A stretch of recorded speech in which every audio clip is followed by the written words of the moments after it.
Pouvoir de faire ça. Le Tafa, tu peux continuer. Moi, je disais c'est une proportion. Nous qui sommes dans la culture, nous, on devait nous recenser et donner nos parts au ministère de la Culture. Mais on n'a pas de répondant. Waouh. On n'a pas de répondant. Comment ça? Parce que je sais que. Mais actuellement, il y a beaucoup d'associations culturelles. Mais il y a beaucoup d'associations culturelles, mais nous, il y a beaucoup de comédiens qui sont informels, qui n'ont pas de carte, qui n'ont rien. Tant que tu es danseur professionnel et tu as une carte. C'est-à-dire, vous voulez dire que les gens qui représentent donc la culture, quand je parle de la culture, c'est dans sa globalité. Oui. Tous les métiers certifiés et les métiers comment dirais-je, professionnels. Donc il n'y a pas de répondant. Pauvre au Sénégal. Point. Mais attends, parce que là, quand tu me dis ça, moi, en tant que professionnel, ça m'inquiète. Parce que tout le temps, je vois des gens qui défilent dans le palais de la République, qui défilent dans ces ministères. Donc ils ne sont pas pour les artistes. Non. Comment ça? Qu'est-ce qui peut témoigner qu'on est des acteurs culturels? On n'a pas de carte professionnelle. Et là, tu remets une chose donc, sur la table, c'est le statut des artistes. Le statut des artistes, quoi. Le ministère de la Culture doit disparaître. Les centres culturels régionaux n'ont pas leur place dans les villes. On peut tout dire, on peut tout.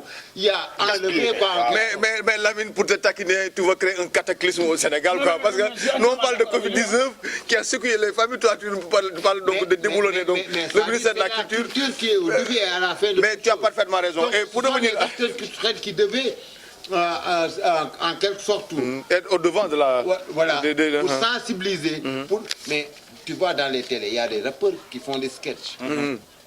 Pour sensibiliser. Oui. C'est les rappeurs qui font les sketchs? Oui, de 2 minutes. Alors qu'ils sont des chanteurs.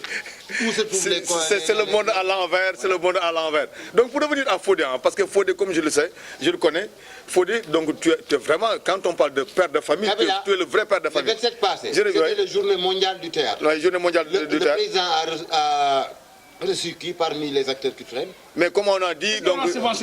Non, il a reçu ce même jour les rappeurs au palais présidentiel.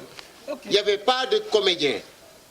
Et pourtant, c'était la journée mondiale du théâtre. Oui, non, donc d'accord, Lamine, on te comprend, donc tu as un cri de cœur, donc tu l'as fait, donc il y a beaucoup de choses qui te choquent dans le milieu culturel et plus particulièrement donc, dans ce qu'on fait dans le métier donc, du théâtre. On le sait très bien. Et pour revenir donc à notre débat, par rapport aux conséquences toujours, Fodé, tu es père de famille. Je ne vais pas dire le nombre de femmes que tu as et d'enfants, ça on va le taire.